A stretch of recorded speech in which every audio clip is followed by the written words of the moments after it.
Sun Yat-sen undoubtedly was the central figure in the national movement of China. It was he who played the major role in the revolution of 1911, and it was he and the party led by him, which was Tung Meng Hui, or Revolutionary Brotherhood, that could bring about the end of Manchu rule.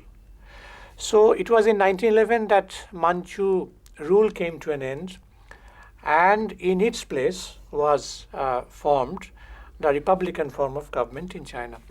Sun Yat-sen formulated some major principles. He formulated the three principles of the people. And after the revolution, some years after the revolution, he came up with his three major policies which were somewhat different from his three major principles in the sense because the Manchu rule was no longer there. That made the major difference between the two principles. Now, but Sun Yat-sen and the movement led by him had suffered from certain limitations. As for example, Sun Yat-sen in the pre-1911 phase did not make imperialism his main target of attack. In fact, he avoided making attacks on foreign powers because he felt that that might lead to the intervention by foreign powers, which would be detrimental to the revolution of 1911. That was one limitation. And the other point is that he could not address the problems of the peasantry. He was concerned with urban problems and not with rural problems. That was his limitation. Now, and it was because of these limitations and other factors also that the revolution of 1911 was incomplete, and imperialist control remained in China. Feudal system also remained intact. Only the fact is that the Manchu rule was not there. That was the major difference. Now, it was these limitations which were overcome later by the Communist Party of China under Mao Zedong's leadership. And it was Mao and the party that he led that ultimately carried forward Sun Yat-sen's principles to some extent and ultimately could accomplish the new democratic revolution of 1949. Sun Yat-sen was born in 1866 in a peasant family in village Choihung, district Xiangshan in the Guangdong province of China.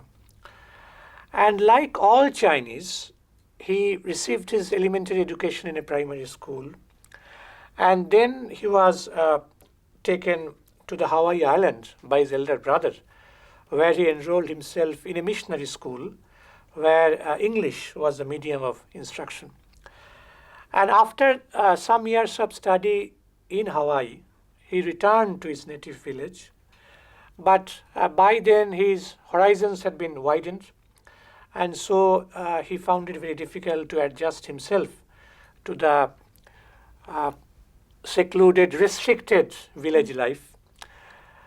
And so the need for further studies naturally led him to shift to some other place.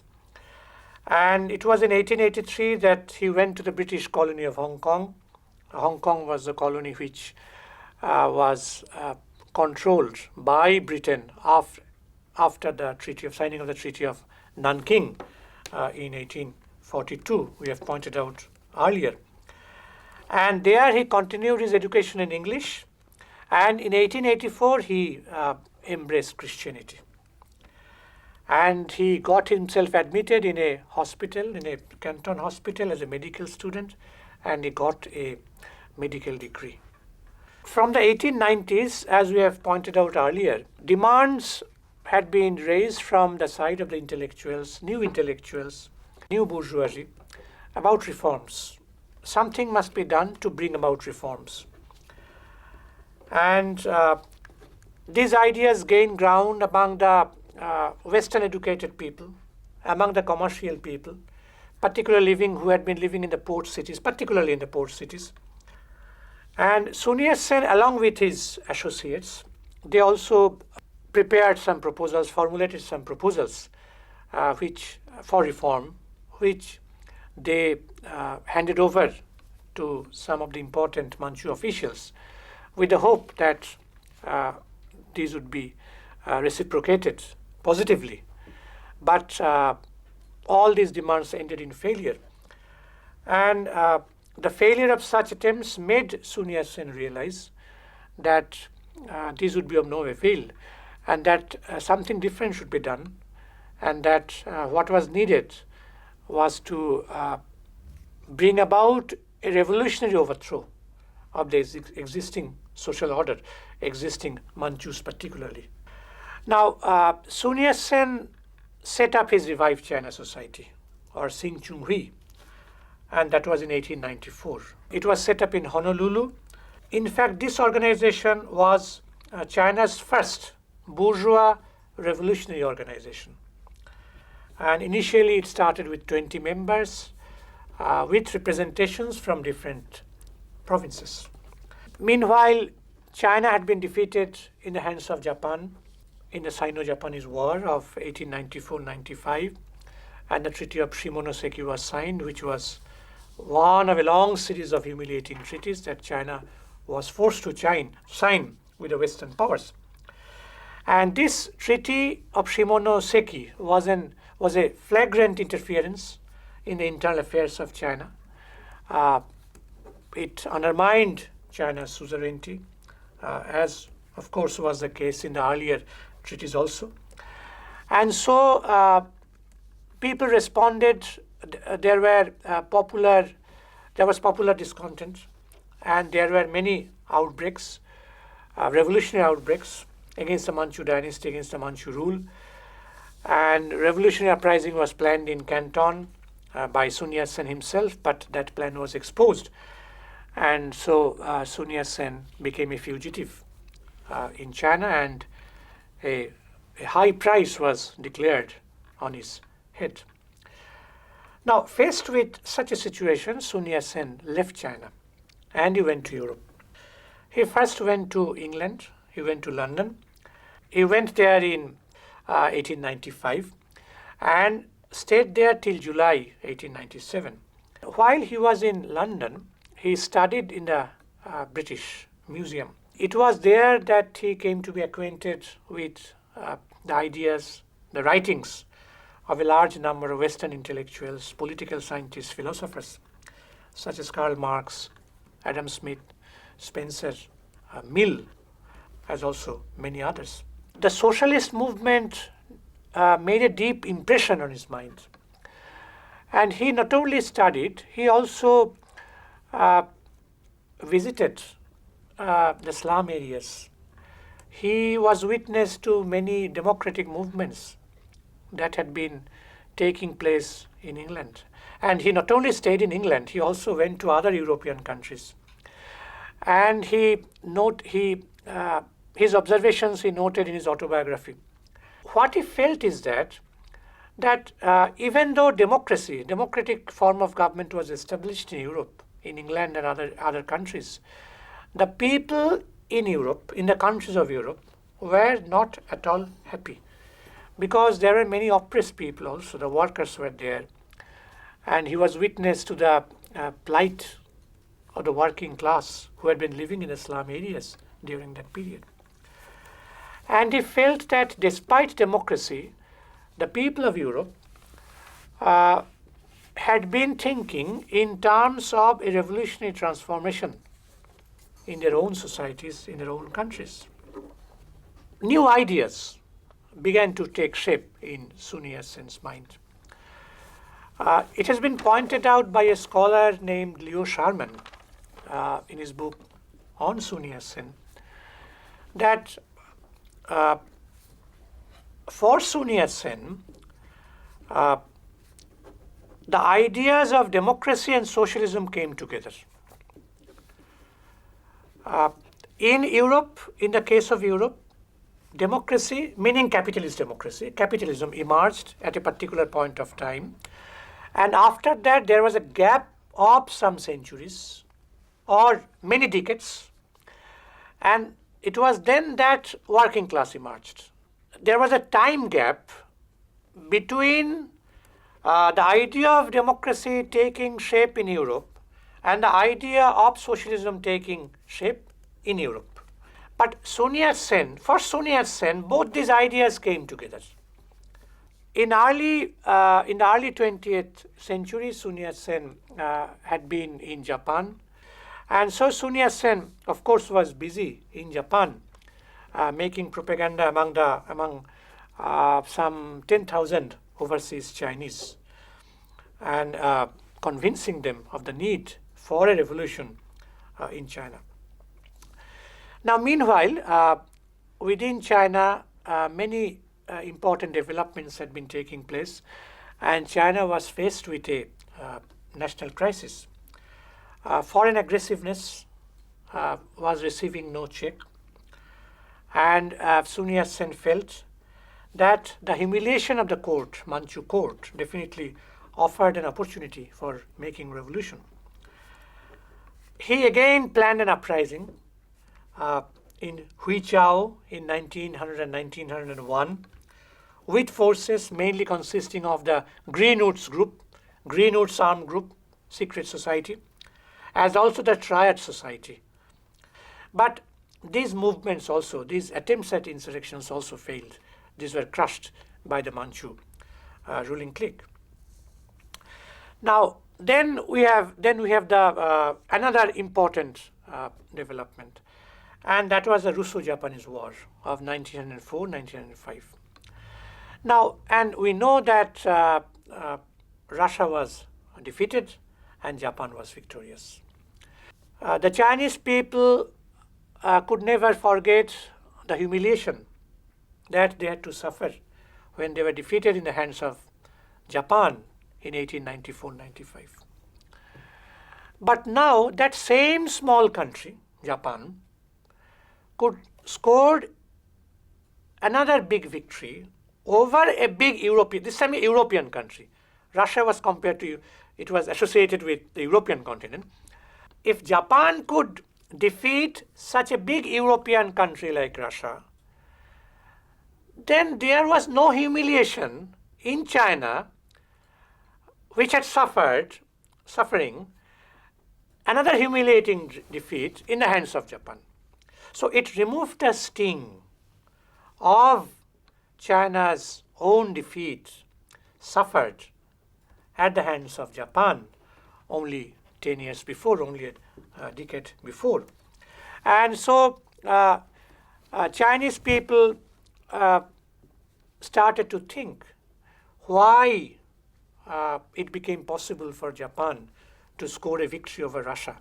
And they felt that it was a modernization that was possibly the main reason.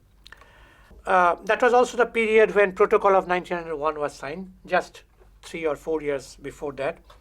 And the Qing government, the Manchu government, it had sold out the country to the foreign powers. And in fact, all the nationalities of China, in fact, there are about 56 nationalities. Han is the dominant nationality, 94th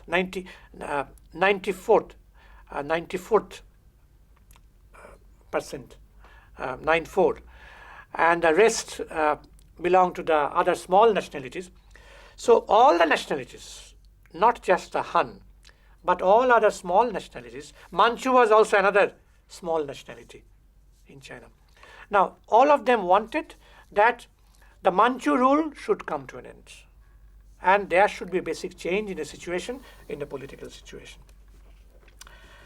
And since it was a new situation, the new situation demanded the formation of a new political party for the bourgeois revolution, a new democratic party, revolutionary party, and that revolutionary party was a Revolutionary Brotherhood, or Tung Meng Hui. We have another scholar, Schifrin by name. He also wrote on Sun Yat-sen. Now, Schifrin points out that Sun Yat-sen's main thesis was that all these anti-dynastic efforts should be unified. The revolution should not proceed in a way that it could invite foreign intervention.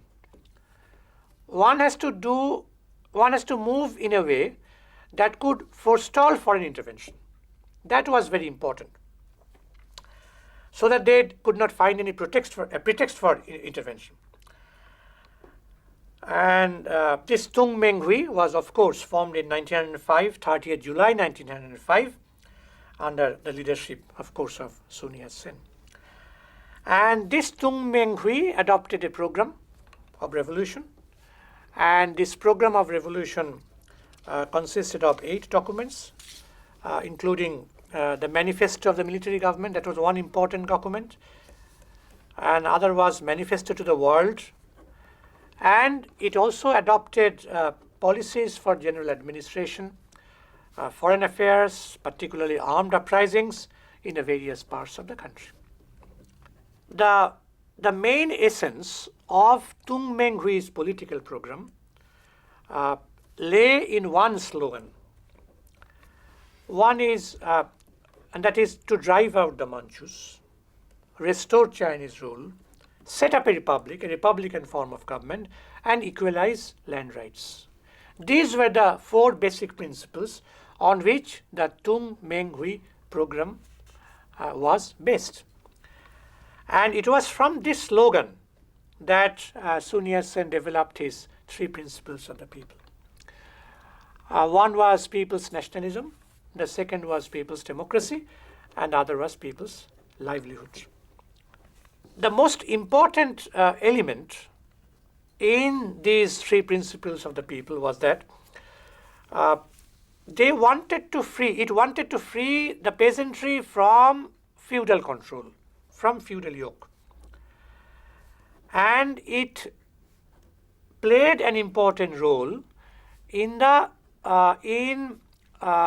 assailing the feudal system. It could not do away with it, no doubt about it. But it raised the demand. The attack was against the feudal system. There is no doubt about it. Some historians also point out that his program also contained elements of socialism. That is one view. But such a view has been contradicted by scholars like Israel Epstein. Israel Epstein points out that the socialist label put on it is illusory, simply because his program did not take into consideration the role of the working class. Without taking into consideration the working class, you can never talk about socialism. And the second limitation was that it ignored the link between foreign imperialism and feudal reaction in China. The Manchu rule, the feudal reaction, it was very much tied up with foreign imperialism. That could not be identified. These were the 2 serious limitations. Now, the first principle, as we have pointed out, was the principle of people's nationalism. And it aimed at the overthrow of Manchu rule and the establishment of the republican form of government. Sun Yat-sen's second principle was the principle of people's democracy. Now, what Sun Yat-sen wanted to do was to establish a constitutional form of government, democratic constitutional form of government. And he wanted to bring about a political revolution as also a national revolution. By political revolution, he meant that a democratic parliamentary system of government along the Western model was to be established. And when he talked about national revolution, it meant that there should be end of Manchu domination. These are the 2 things. The third principle was the principle of people's livelihood. And it reflected the social aspect of the program. And it referred to equal rights to land, equalization of land rights. That was his. That was one important component of the Tung Meng Hui program, and it meant the nationalization of lands. Now, what Sun Yat-sen probably had in mind was that in the earlier period, the peasants had to pay their rent to the feudal lords. But after the nationalization of land, probably that would be land would now go to the tiller, the peasants themselves, and that they would be freed from feudal exploitation, and the tax would be paid to the new state. No rent to the feudal lords, and tax to the new state. So these were the three principles of the people's nationalism, people's democracy, and people's livelihood. Sir, why do you think that Sun Yat-sen did not concern himself with the problems of the peasantry? It was in the later period that he felt that the peasant problem should be addressed. But probably he was a modern man, and his experience in the European countries, that was an urban experience, no doubt. So he went to the slum areas. He observed the movements of the workers, democratic movements of the workers, and probably he did not have any experience of the peasant movements in the Western countries. So he felt that a parliamentary form of government, end of Manchu rule, that could be done with urban people alone. I don't think that it is very difficult to say, but he was concerned with urban problems. You can consider it to be his limitation. But later on, of course, his realization came later. It is not that if he, at no point of time in his life, did he consider the peasant question to be an important question. But his realization came later. That could happen anytime. So following on her lines, I would like to ask you, is it really true that he didn't concern himself with the cause of the peasantry, but his principles, like when he's talking about the equalization of land rights and nationalization of lands, don't they reflect some concern for the peasants? No, he did not make any organization among the peasantry. There is no doubt about it. But despite the fact that he talked about equalization of land rights, what followed from that concern is to extend his organizational network to the rural areas, to the countryside. But that he could not do. But probably he was not very sure about how to address the peasant question. Definitely it must have been in his mind, but it was no clear-cut concept, only a vague idea. And since he talked about anti-Manchu revolution, he was more concerned with that thing, with making propaganda among the military students, among the overseas Chinese, particularly for money, financial assistance, as also among the clerks, other urban people, etc. So he was, yes, that was there, but it could not be fully addressed. That we can say.